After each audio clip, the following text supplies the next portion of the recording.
ബലാത്സംഗ കേസിൽ പ്രതിയായ റാപ്പ് ഗായകൻ വേടനായുള്ള തിരച്ചിൽ ആരംഭിച്ച പോലീസ് ഇന്നലെ വേടന്റെ തൃശൂരിലെ വീട്ടിൽ പരിശോധന നടത്തിയെങ്കിലും കണ്ടെത്താനായില്ല.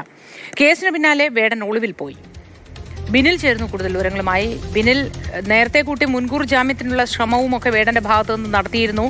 ഇനി എത്ര നാൾ പോലീസ് വേടനെ അന്വേഷിച്ച് അലയുമായിരിക്കും? കണ്ടെത്താൻ കഴിയുമോ? മറ്റു പല കേസുകളിലും നമ്മൾ കണ്ടിട്ടുള്ളതാണ് ആരെയും കണ്ടെത്താൻ കഴിഞ്ഞില്ല എന്ന് അവസാന നിമിഷം വരെ പറയുന്നത്.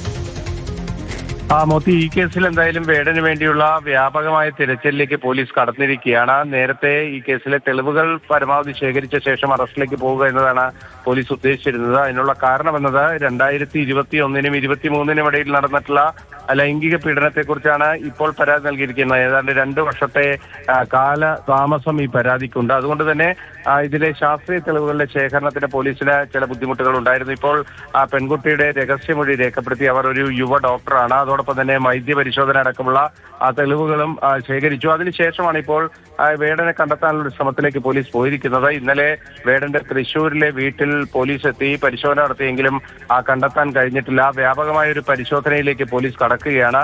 വേടനെ സംബന്ധിച്ചിടത്തോളം ഇന്നലെ മുൻകൂർ ജാമ്യ ഹർജി ഹൈക്കോടതിയിൽ നൽകിയെങ്കിലും ആ ജാമ്യ ഹർജിയിൽ വാദം കേൾക്കുക ഈ മാസം 18-ാം തീയതിയായിരിക്കും. അതായത് ഏതാണ്ട് 2 ആഴ്ച കാലയളവിലേക്ക് മുൻകൂർ ജാമ്യ ഹർജി ഹൈക്കോടതി മാറ്റിവെച്ചിരിക്കുകയാണ്. സർക്കാരിന്റെ വിശദീകരണം തേടിയിരിക്കുകയാണ്.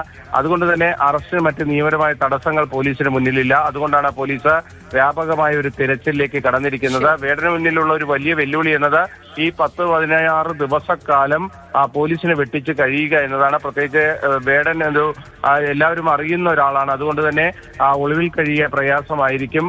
പോലീസ് പിന്നാലെ തന്നെയുണ്ട്. തൃക്കാക്കര പോലീസ് വിശദമായ ഒരു അന്വേഷണത്തിലേക്കും വ്യാപകമായ ഒരു തെരച്ചിലിലേക്കും കടക്കുകയാണ് ഈ കേസിൽ.